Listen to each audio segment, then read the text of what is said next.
Monsieur le secrétaire général du ministère, messieurs les présidents, messieurs les doyens, messieurs les professeurs, honorables assistance, ravi aujourd'hui d'être parmi vous.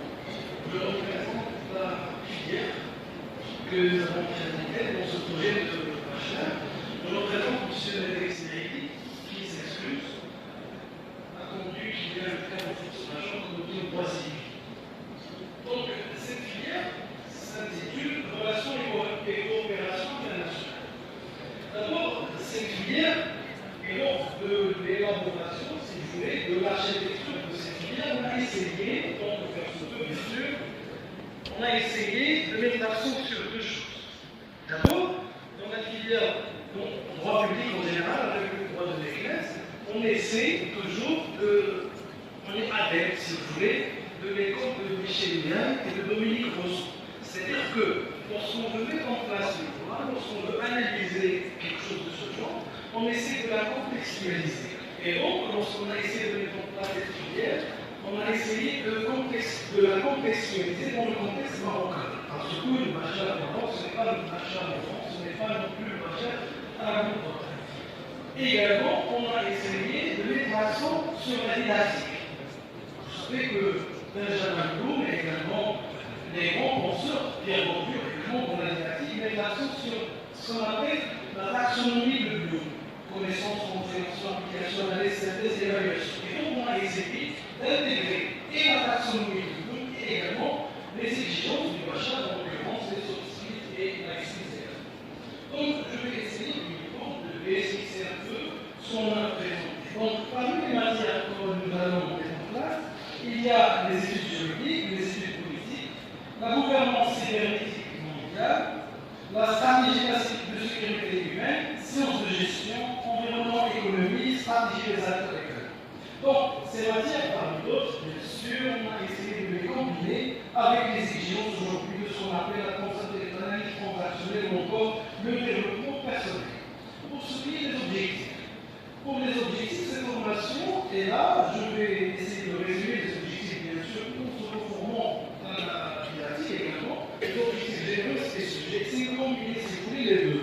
Donc, d'abord, qualifier les étudiants à avoir des compétences en matière de gouvernance, rendre l'étudiant apte et surtout à l'ouverture à l'international, la conduite du changement, développer la vision bottom-up, top-down. Aujourd'hui, on sait que tout à l'heure, mon professeur a parlé de pensée locale pour agir global. Aujourd'hui, dans un contexte international, on met l'accent sur bottom-up, top-down. Et donc, on a cette dialectique. Et également, on sait bien que parmi les handicaps de l'administration, on peut citer le polycentrisme ou encore la polyarchie institutionnelle. On a cet handicap. Donc, on a essayé de mettre en place également une matière concernant l'interministérialité. C'est pour donner des connaissances en la matière aux étudiants. Également, vous savez, à l'échelle internationale aujourd'hui, on travaille avec le lobbying. Et donc, former des étudiants à l'international ne peut que constituer une plus-value pour le Maroc. Et donc, lorsqu'on met en place des étudiants dans des ONG internationales ou encore des organismes internationaux, on a ce qu'on appelle la diplomatie en parallèle. Donc, ça, également, ça peut jouer dans ce sens.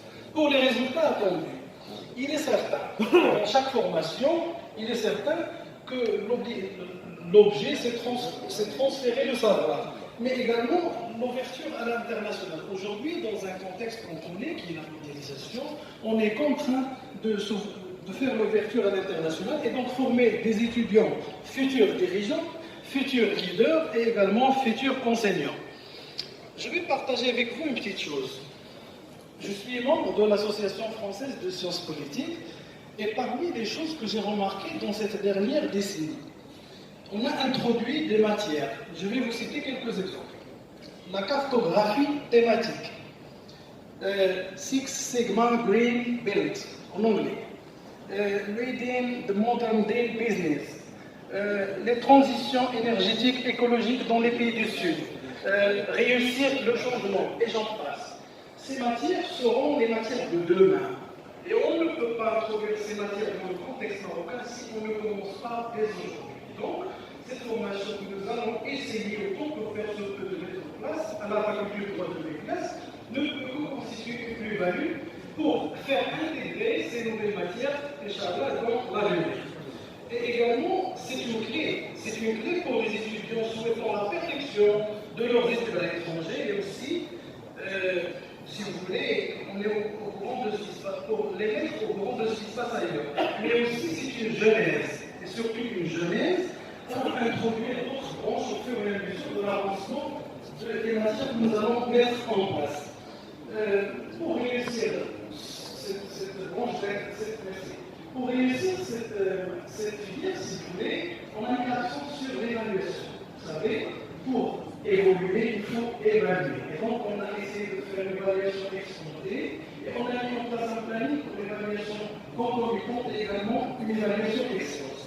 Messieurs, dames, on l'avait dit, le Maroc, c'est 12 siècles de civilisation.